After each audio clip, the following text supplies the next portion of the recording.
Welcome back, Pokemon trainers. Professor Chaz here. The lab coat's on back order, and I'm bringing you another one of my weekly Tuesday news thingy update videos here. There's been a couple of really interesting and exciting announcements in the world of Pokemon over the past week, and a lot of it you've probably already heard about before if you frequent other Pokemon YouTube channels or other pages on the internet that are more, I guess, rapid fire with the news as it comes out. My channel here is still relatively kind of quiet compared to some of the other ones, so for me it makes more sense to save these information, this information as a weekly update video rather than pumping it out as soon as it happens. But I would actually like to be at the point on the channel where there is enough viewership to warrant me making a video the moment news is announced and uploading it. So someday I'm hoping that we'll get to that point, but for the time being, I think it's more suited to just do all these videos, or all this information as one video every week. So, the first big announcement I'm going to make, it's probably more of a big announcement for myself than many of the viewers out there, but Season 12 of the Omega Ruby Alpha Sapphire online rating battles, which begins today and lasts until November 16th, so about 2 months, they're finally allowing Pokemon that have been brought forward from older games through the Poké Transporter to be used in the online rating battles. This is big news for me because if you were following the channel a few weeks ago when I first picked up Omega Ruby, I'd mentioned that I was having trouble finding opponents in Pokemon X rating battles. And I thought the reason was maybe most people have moved over to Omega Ruby Alpha Sapphire and there's just not as many opponents to be found in Pokemon X. So I bought the new game, Omega Ruby, and I went into the online rating battle and immediately found out that some of my Pokemon weren't eligible to be used. I did some research and found out that in the overall Omega Ruby Alpha Sapphire League, you can't use Poké Transporter Pokemon from older games. So that was kind of a wash, and I thought, well, I'm just going to continue the Pokemon X Wi-Fi battles for now. I'll think about doing other kind of online battles through Omega Ruby. However, all that being said, starting today for the next 2 months, I'm going to be able to use my older Pokemon in Omega Ruby Wi-Fi battles, and I'm pretty hyped about that. I'm not quite ready to get into that just yet because I'm not finished the main story yet in Omega Ruby. I just recently got the 7th badge, and I'm starting off the whole primal reversion part of the storyline, heading down to the seafloor cavern and stuff like that. So, I'm almost at the point where, once I finish the main story, I'm going to be able to do whatever the version of, say, Battle Tower is in Omega Ruby, where I'm going to be able to start getting battle points, getting the held items that my Pokemon want to use online, and, well, also when I'm done the main story, I should say, I'm going to be able to use, I'm going to have the time, I should say, to use a couple of 3DSs to just do basic trades back and forth, so I can get my held items over there. The reason I haven't been doing that yet is because the Pokemon Bank that I use to just transfer Pokemon from X to the Bank server down to Omega Ruby, Bank will not take your items. So, for example, my Machamp usually holds a Muscle Band. He currently does not have the Muscle Band in Omega Ruby. I got to try and find that. So, very soon, probably within the next couple weeks, I'd say, look forward to some Omega Ruby Wi-Fi battles and me using the older Pokemon. Because the idea of me getting this new game, I want to be able to use the new Megas. I've had a Beedrill that I trained back from Fire Red, a Pidgeot as well. Now that they've been given new Mega forms in Omega Ruby, I want to use them online finally. I want to see them Mega Evolve and just get into the battles. So, that is coming shortly. Alright, so enough said about that. That was the lesser big information. The next big announcement, which I'm sure everyone's already heard about there, you've already probably seen the video of it, seen other channels talking about it, Pokémon Go. Now, this is essentially going to be an app for the smartphone that is going to turn the real world into the world of Pokemon. So for the first time ever, we're going to be able to play Pokemon on a handheld device.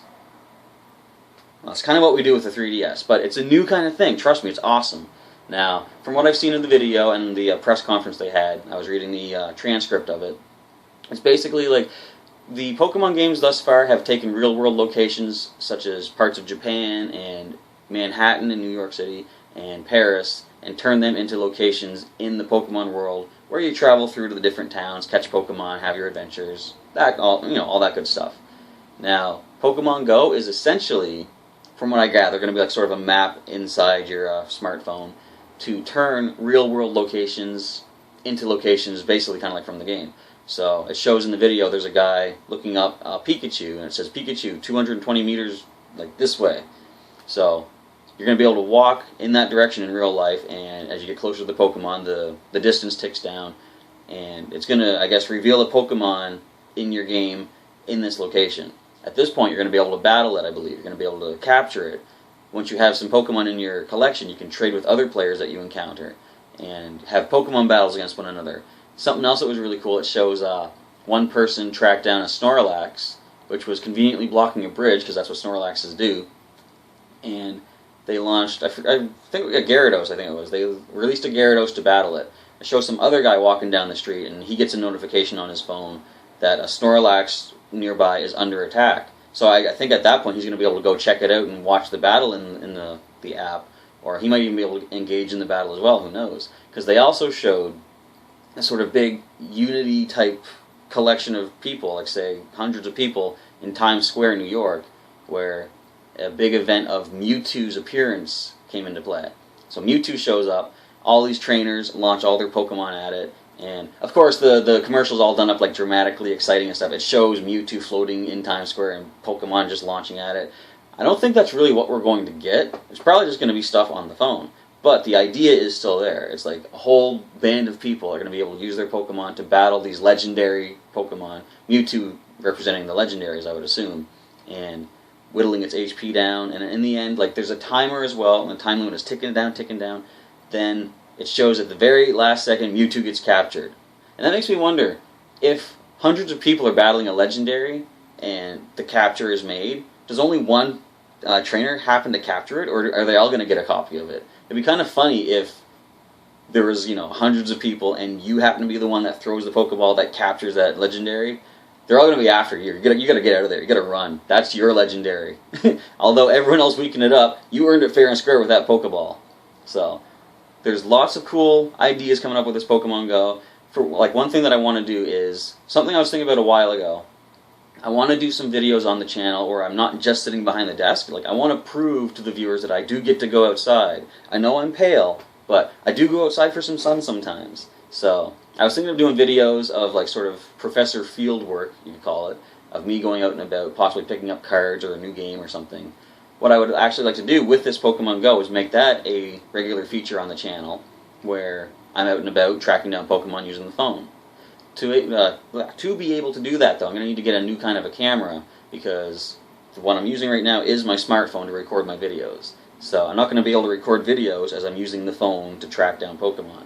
So I've got a year or so to worry about that, probably less than a year. I would hope Pokemon Go is released sometime, like, during the nicer weather, like spring or summertime, because if it happens to be released during winter, my area gets a lot of snow, at least it did last year, and I'm not going to probably be able to get out and about. Sure, a lot of ice types might be showing up, but I'd rather be able to travel, how's the song go? Travel far and wide? No, travel across the land, searching far and wide. Now, snow might kind of interfere with that, but anyway, weather aside, weather is a condition in Pokemon as well. We gotta adapt to it. We gotta be ready for it. I would like to be able to do some of these videos of me tracking down Pokemon in Pokemon Go and presenting them to you guys watching the channel. So I'm excited for Pokemon Go, to see what it's all about, see how interactive it is. They also announced that sometimes walking around with your phone in hand, you might walk into like a pole or into traffic or something like that. Something dangerous. Don't ever do that. But what they have released is a new little device. It's similar, I guess, almost to the Pokewalker that came out with Heart Gold and Soul Silver. It's a little device that you can sort of clip onto a wristband or onto your belt. And I think the idea, they say, it uses Bluetooth technology to make it so you don't have to be, watching your phone. It's going to give you an announcement when there's a Pokemon nearby, or perhaps when there's a trainer. It's going to do like I think they said an audio announcement, plus there will be some blinking LED lights indicating what's happening. And they're going to try to simplify some of the mechanics of Pokemon encountering and capturing. Throwing a Pokeball, I think they said, should be just a simple touch of a button. And I wonder if they're actually going to have the, the 1, 2, 3, bing, for catching Pokemon. Because I would hope they do, because they actually showed you can use various types of Pokeballs when you're capturing Pokemon. Which is a good thing, because how many times have we been going through a Pokemon game in the Game Boy or 3DS or whatever, and we encounter that rare super legendary Pokemon, or perhaps a shiny we weren't expecting. We're like, this is going to be a good addition to the collection, only to find out you have no Pokeballs with you because you forgot to buy some. From what I saw in the video, you're going to be able to buy Pokeballs in the encounter with that Pokemon. So that's a relief. You don't have to worry about being stocked up. So anyway, I'm kind of rambling now. Pokemon Go is going to be pretty exciting, and I'm looking forward to trying it out and recording some stuff in 2016. Now, the next big announcement that was revealed just a couple days ago, Koro has released some images of the next, I think it's the next season of the Pokemon anime, and there's some big revelations for Zygarde, and everybody's favorite starter Pokemon from Kalos. So I'm going to show you some images here.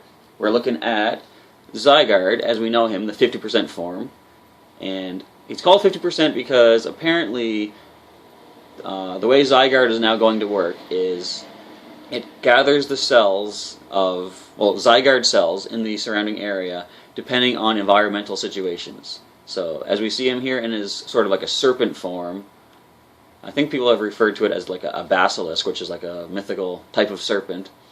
So that's 50%. The Zygarde we've known so far has only been at half of its power. So we're going to go back a little bit in time. We're going to take a look at the Zygarde cell. And this is information that's on Pokemon.com. Feel free to check it out yourself. I'm basically just going to be reading, word for word what it says on Pokemon.com. Zygarde cell is the stage that has been identified as the single cells that make up Zygarde. The cells do not possess any will or thought processes. They're found scattered throughout the region. Since they can't use any moves, researchers question whether they can even be called Pokemon. Next up, we have the Zygarde core. At this stage, this aspect of Zygarde is little more than a part of the Pokemon's brain. Unlike the cells, the cores are self-aware and can communicate with cells and other cores via telepathy. When a change occurs in the local region's ecosystem, cores have been known to take action. Now, here's the cute form. Well, that was kind of cute. But here's the cute little puppy form of Zygarde. And this is Zygarde at 10%. Zygarde 10% is the form that the Zygarde core takes when it gathers 10% of the cells nearby. It's capable of traveling over 60 miles per hour, which is 100 kilometers per hour. It defeats enemies with sharp fangs and its incredible speed. So next up we do see the Zygarde 50%, and the Zygarde complete form. This is the perfect form that Zygarde takes when the core gathers 100% of the cells. When the ecosystem is under threat and the core concludes that the 50% form will be unable to deal with it, the core takes on the complete form. Its power is said to be greater than that of the legendary Pokemon Xerneas and Yveltal. Now, there's not really any clear information on how this is going to lead into anything like in the games or anything. This might just be for the anime, but some people are speculating that this might actually be a precursor or a lead-in to a new Pokemon Z game. Some people have speculated Pokemon X, Z, and YZ, sort of like Black 2 and White 2. No one knows for sure exactly what's going to happen, but what it says about Zygarde, we know that its ability, I think it's called Aura Break? No, that doesn't sound right. Maybe it is, but it has the ability to reverse the auras of other Pokemon, namely Xerneas and Yveltal, so it's going to weaken the different types of moves. I wonder if it's going to maintain that same ability in its 100% form, or complete form, or if it's actually going to have something different. And that's only if it appears in-game, which I imagine eventually it will, because why wouldn't it, right?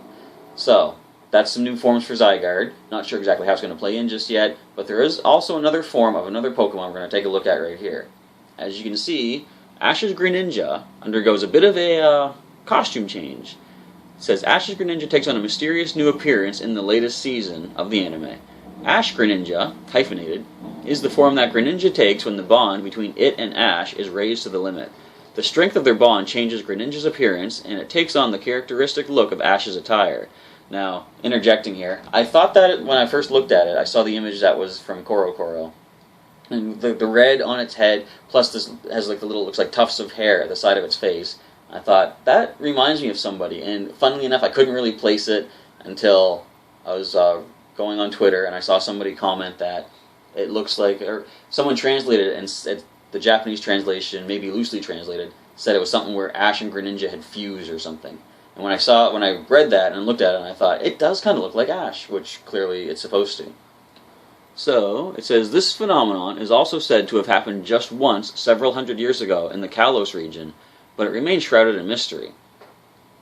So, not quite sure what this means exactly. Some people were thinking that this might be like a new Mega Greninja, which when I heard that, I kind of hoped it wasn't, because to me there doesn't look like enough of a design change to make this a Mega form. Some Mega Pokemon don't look terribly different than their basic, non-Mega form. Lucario doesn't really have too much of a change from what I remember. So this could have been a Mega, but I was hoping it wasn't because it didn't look unique enough. It still looked more like the basic Greninja. But anyway, there's new forms of some Pokemon appearing in the anime, possibly going to happen in the video games as well, if and when they release a Pokemon Z version, or XYZ. So there's no telling what's going to happen with these forms, but it's going to be interesting to find out. The final mention I'm going to make for this week's video is in the Pokemon Shuffle game. To commemorate 5 million downloads of the Pokemon Shuffle game, they are releasing a special stage in which you can catch the mythical Diancie. Now, we know it in the game as a Rock Fairy type. I believe Carbink in the game in Shuffle. So in Pokemon Shuffle, Pokemon are only represented by a single type. There's no dual typing. I'm pretty sure Carbink is classified as a Rock type. So I would imagine Diancie will also be a Rock type in the Pokemon Shuffle game.